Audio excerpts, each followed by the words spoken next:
Magma Rager?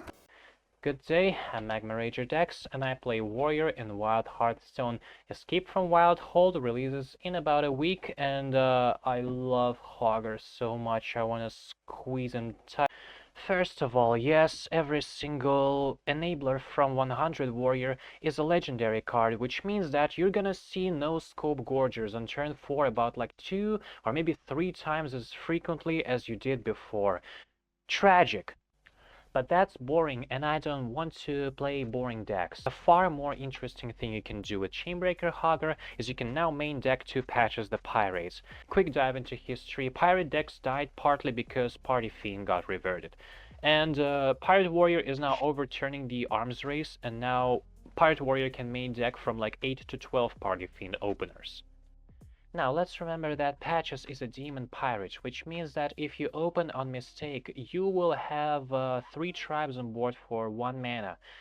Add a target dummy to this opener, play a coin, and you have a 10 trash on turn 1, which can like value trade a Walking Dead or a Silverware Golem right away, and I think that's rad as hell, and it's not even that hard to accomplish. You still have like a spare card in your hand. Like, even if you do nothing really too crazy and you just play Treasure Distributor in turn 1, you'll end up with a bunch of 2-attack pirates, maybe a Parachute Brigand, and this is gonna result in enough damage to kill certain opponents already. And that would be the end of the story, but Team 5 decided to print this abomination. Let me tell you something about Warrior aggro decks. When you want to build an aggro deck from Warrior cards, you can go into like the Menagerie direction or into Enrage direction. And the cards from these two shells kind of did complement each other, because Menagerie openers give you this like explosive potential to play out like a big board in turn 1 and 2, maybe summon a 10 trash or a couple, but even if Menagerie Warrior could establish like a big wide board, it really failed to do anything about it or deal any damage with this board, or buff it anyway. But Enrage Warrior cards, on the other hand, they had really awful 1-drops, but they had all the good comeback cards, and Imbued Axis, their follow-up that makes you deal a gazillion damage. And Enrage Warrior doesn't fall off if their board gets cleared once. Like, they can also like swing back their tempo using Gem Session, Skipper and stuff. And I think Warp Tooth is the bridge that will glue Enrage and Menagerie in a way that will make a very lovely aggro deck. You will love losing to the resulting aggro Warrior deck. The earliest you can summon Warp Tooth is turn 1, you play a Skipper, you play Ancient Totem, it kills off the patches that you summon, and you have 2 Warp Teeth. Next turn, if your opponent doesn't answer them with specifically Defile, they take 6 extra damage, so it's like 12 already by turn 2. God, that's depressing. Warp Tooth having charge on its main body is also like really fun. You can you can faceless it up. You can summon a bunch of damaged copies of it. Maybe like cast a Shield of Honor or 2 on it, and it's like this sounds like a really good 3-mana win con. Regarding playing this in something other than aggro, Gamer Moment has tried figuring out if we can play Warp Tooth and Warsong Warrior, which enables you to like play a Skipper and then draw Forward Applause, which sounds really cool, even though it's like kind of too much work to go through. I think someday when like Boar and TikTok are probably gonna lose their grip on wild formats after a while, we could try something like that in many other Skipper Warrior decks. Circling back to KgGrcUGsesGlcIHAAA, do Warsong Warrior players want a second Spinley in their deck? Mostly the answer is yes, but the deck will function just fine like it did before that expansion. If you add a second Spinley to Warsong Warrior, it gives you a couple of new tricks. First, like if you fail to find From the Depths by turn 5, you can play your first Spinley, find your From the Depths that way, and then play your second Spinley and get all of your cards reduced again. In Warsong Warrior, you always ask yourself, like, do I want to build to like accumulate all the good cards in my main hand, or do I accumulate them on like the bottom of my deck? And if you have two spinleys, this kind of trivializes that question. You don't have to lock in your decision starting from like turn five, starting from like turn 4 and onward. If it makes Warsong Warrior easy to play, good. But maybe like the maybe like all the 5 pilots that love Warsong Warrior, maybe they'll just collectively choose not to play Hogger. That's up to interpretation. Now, do you play Hogger in Arena Pile? And like cut Zephyrs, just like the Reddit told you to? Not a single card that you add in any Renathal deck ever matters, so you go Girly Pop. Speaking about a card that absolutely does matter, whether you run it in your Renathal pile, is Crowd Control. You should play Crowd Control in every single Renathal deck. Maybe like cut that Iceblood Garrison that some Chinese person decided to add and then nobody ever questioned them why. This card is so broken it makes me think like, oh, maybe it's like Volcano and Thori Belori upscale. Now, Scramble for Gear would be a fine spell. There are a couple of warrior decks that do empty out every single game, but it messes up with Surfing Legacy Guide, so it's a death sentence. Not a single warrior deck should mess up with Surfing Legacy Guide. One cool interaction this card does have, and I really appreciate it, is Ethereal Oracle. We have a player in our community, and she's very amazing and talented deck builder.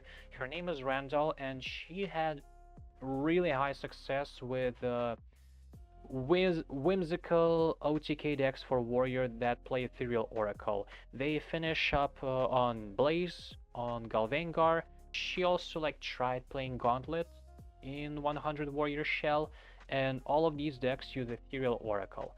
Drawing the scraps from Ethereal Oracle immediately is very fun. Randomly toggling on Stone Skin Armorers should feel nice. Let's see how it goes for her decks. Scrappy Defender. Now I'm so excited. Like if I play Renathal deck, I can play a 4-mana 7/7 in it. Um, if you summon this from Everything Must Go, send me a screenshot. If you're the first one, I'll probably PayPal you like $3. Maybe that's like a $3.50 territory even.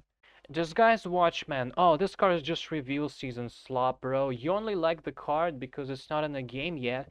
Like, yeah, we know that there is like a little theme going on in Warrior in Wild that you board lock your opponents. And you can probably play this on the side of a board lock player. And they're gonna Dark Bomb it twice. Um, do you disrespect your own game plan so much so that you would prefer to spend 2 for Borlock to throw spells at it? Even like Soul 3's card quality has been risen so high you don't want this, thankfully. Big question, do you ping your own enemy extractors with it?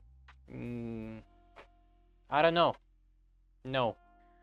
Unfortunately for Ball and Chain, it's kind of hard to find 1 mana to play Ball and Chain and also develop enough minions to be damaged and have the Ball and Chain buff to land somewhere.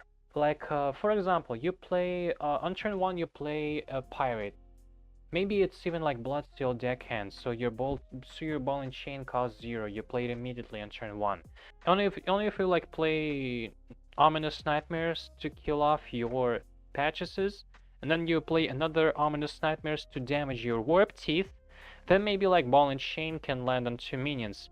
But that sounds like a bit too much work to do for now.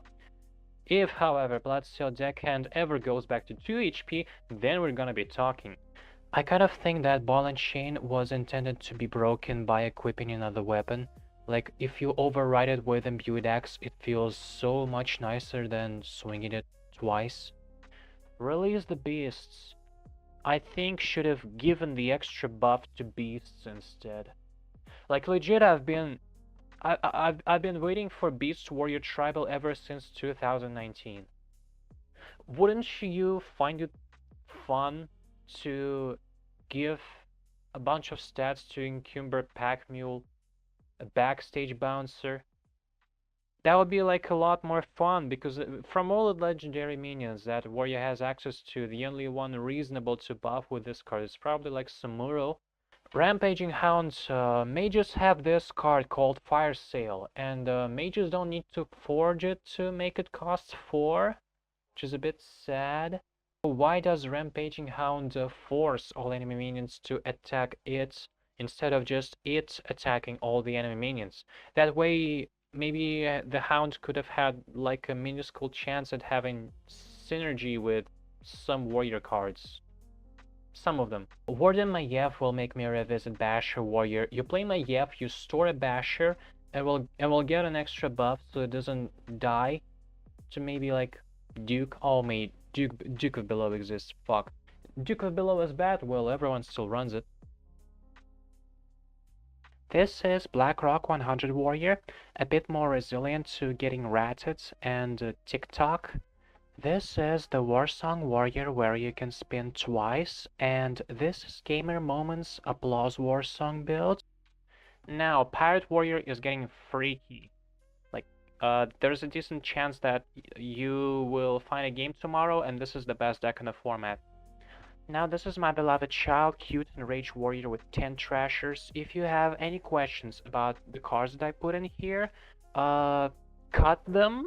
And to wrap this up, this is my Maiev Basher Warrior. God, I hope this works like at least once. Thanks for watching. Oh, I forgot to review Rioter. Rioter is bad. This card asks you to like ping your minions more than once, and Enrage Warrior doesn't want to do that.